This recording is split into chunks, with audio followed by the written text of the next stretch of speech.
He's given $200 billion now or more to Ukraine. He's given $200 billion. That's a lot of money. I don't think there's ever been anything like it. Every time that Zelensky comes to this country, he walks away with $60 billion. He's the greatest salesman ever.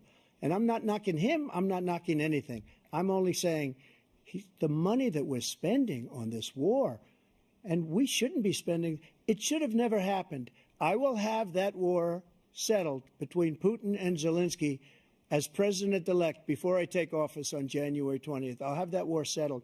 People being killed so needlessly, so stupidly, and I will get it settled, and I'll get it settled fast before I take office. President Biden, you have a minute. The fact is that Putin is a war criminal. He's killed thousands and thousands of people. And he has made one thing clear. He wants to reestablish what was part of the Soviet Empire, not just a piece. He wants all of Ukraine. That's what he wants. And then you think he'll stop there? Do you think he'll stop when if he takes Ukraine?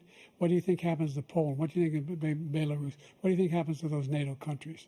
And so if you want a war, you ought to find out what he's going to do, because if in fact he does what he says and walks away, and by the way, all that money we give Ukraine are from weapons we make here in the United States. We give them the weapons, not the money at this point. And our NATO allies have produced as much funding for Ukraine as we have. That's why we're strong. Thank you. Moving on.